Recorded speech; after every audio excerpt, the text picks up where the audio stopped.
കൂട്ടുകാരെ, ഇന്നല്ലേ ഉമ്മയുടെ ഒരു സ്പെഷ്യൽ ചോറാട്ട ഉണ്ടാക്കാൻ പോണത്. ഇടക്കിടക്ക് വീട്ടിലൊക്കെ ഉണ്ടാക്കലുണ്ട്. അപ്പോൾ ഇതിപ്പോൾ വേറെ എവിടെയെങ്കിലും ഇതേപോലെ ഉണ്ടാക്കണ്ടോയെന്ന് അറിയില്ല. എന്നാലും നമ്മൾ ഉമ്മ ഉണ്ടാക്കണേ അതേ ഒരു ചോറ് അടിപൊളിയായിട്ട് ഉണ്ടാക്കി കാണിച്ചു തരും. ഉമ്മ എല്ലാരും അതേപോലെ ഉണ്ടാക്കണേ, ശ്രദ്ധിച്ച് നോക്കുക എല്ലാരും.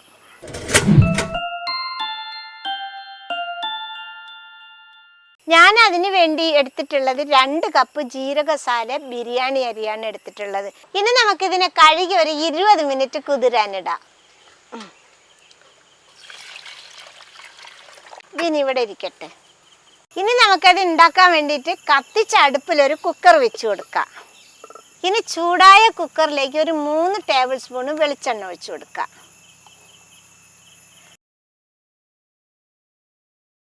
ഇപ്പം നമ്മുടെ വെളിച്ചെണ്ണ ചൂടായിട്ടുണ്ട്. അതിൽ ഞാനൊരു 4 ഗ്രാമ്പ് ഇട്ട് കൊടുക്കുക. തക്കോലത്തിൻ്റെ 2 കഷ്ണം, ലേശം 2 ചെറിയ കഷ്ണം പട്ട, 3 ഏലക്ക ചതച്ചത്, 2 ബിരിയാണി ഇല. നമുക്കിതൊന്ന് ഇളക്കിയെടുക്കാം. ഒന്ന് മൂത്ത് വരട്ടെ.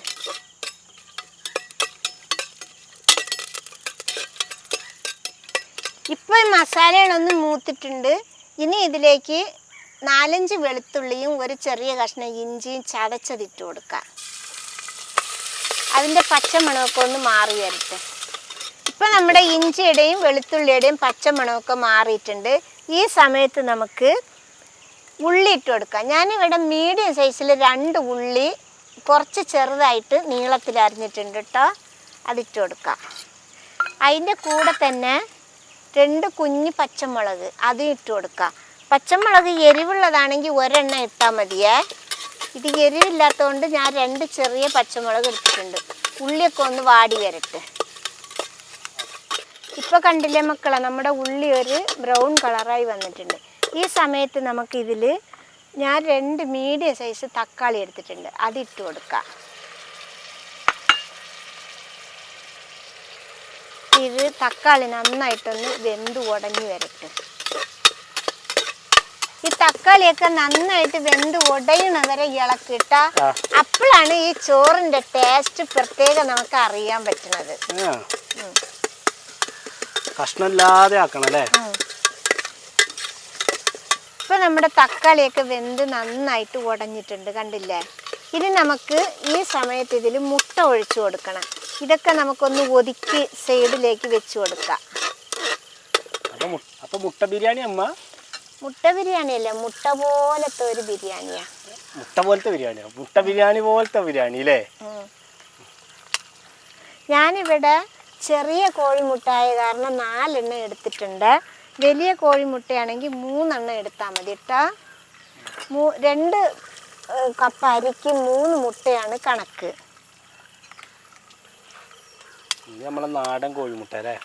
ഇത് നമ്മുടെ ചെറിയ കോഴിമുട്ട കാരണമാണ് ഞാൻ 4 എണ്ണം എടുത്തിട്ടുള്ളത്.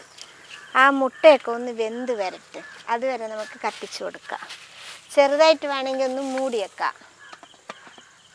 ഞാനിപ്പോൾ 1 മിനിറ്റ് മൂടി വെച്ചിട്ടുണ്ട്. അതിനി തുറക്കാം.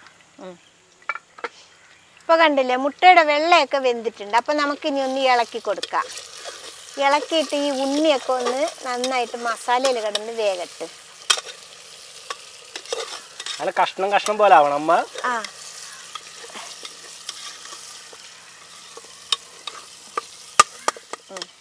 ഇപ്പൊ നമ്മുടെ മുട്ട ഒന്ന് വെന്തിട്ടുണ്ട്. ഇനി നമുക്കിതിലേക്ക് മസാല ഇട്ട് കൊടുക്കാം. ഇനി നമുക്ക് 1 ടീസ്പൂണ് ചിക്കൻ മസാല ഇട്ട് കൊടുക്കാം. 1/4 ടീസ്പൂണ് വലിയ പെരുംജീരകത്തിൻ്റെ പൊടി ഇട്ട് കൊടുക്കാം.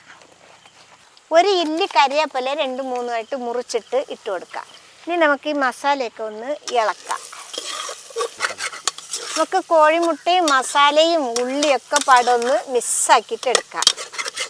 ഇപ്പോൾ കണ്ടില്ലേ, കോഴിമുട്ടകളൊക്കെ വെന്ത് നന്നായിട്ട് വന്നിട്ടുണ്ട്. മസാലയൊക്കെ ഒന്ന് നന്നായിട്ട് മിക്സായിട്ടുണ്ട്. ഇനി നമുക്ക് ഈ സമയത്ത് ഇതിലേക്ക് വെള്ളം ഒഴിച്ചു കൊടുക്കാം. ഞാൻ 2 കപ്പ് അരിക്കും 1/2 കപ്പ് പരിപ്പിനും 4 കപ്പ് വെള്ളമാണ് ഒഴിച്ചു കൊടുക്കുന്നത് കേട്ടോ. 2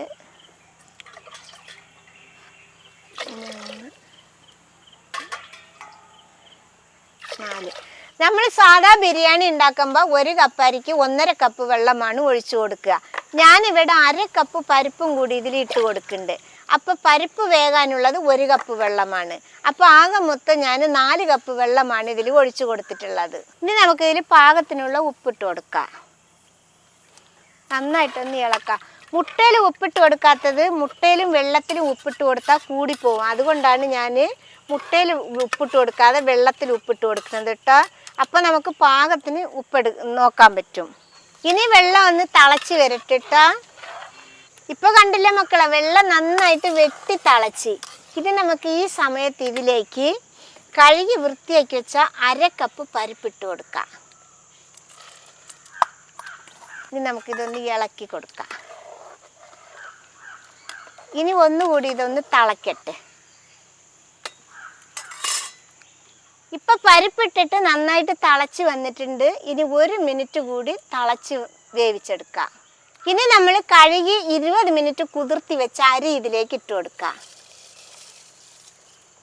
ഇനി നമുക്കിതൊന്ന് നന്നായിട്ട് ഇളക്കി കൊടുക്കാം. ഇത് നമുക്ക് കുക്കർ മൂടി വെക്കാം. ഇനി ഇത് 1 വിസിൽ വരുന്നവരെ ഒരു മീഡിയം സൈസിൽ കത്തിച്ചു കൊടുക്കാം.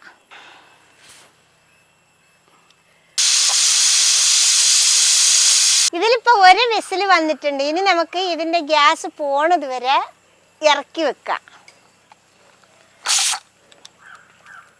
അങ്ങനെ നമ്മുടെ ചോറിൻ്റെ കാറ്റൊക്കെ പോയിട്ടുണ്ട്. ഇനി നമുക്കിത് തുറന്ന് നോക്കാം. ഇത് കണ്ടില്ലേ മക്കളെ, നമ്മുടെ ചോറൊക്കെ വെന്ത് നല്ല അടിപൊളിയായിട്ടുണ്ട്. കണ്ടില്ലേ, പാകത്തിനുള്ള വേവ്. ഇനി നമുക്ക് ഈ പാത്രത്തിലേക്ക് അങ്ങ് കൊട്ടിയെടുക്കാം.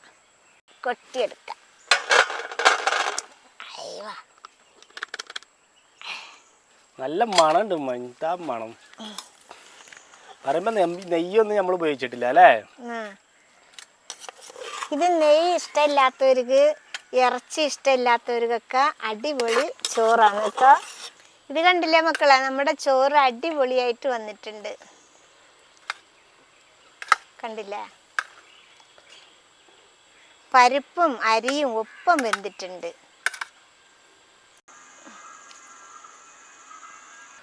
ഞാൻ ടേസ്റ്റ് നോക്കട്ടെ. നല്ല മണമുണ്ട് കേട്ടോ.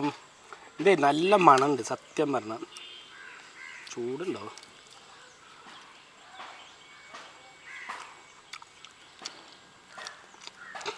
ഞാൻ പിന്നെ അത് എപ്പോഴും കഴിക്കാനുള്ള കേട്ടോ. ഇടയ്ക്കൊക്കെ ഉണ്ടാക്കി തരും. അപ്പം നല്ല ടേസ്റ്റാണ് സംഭവം.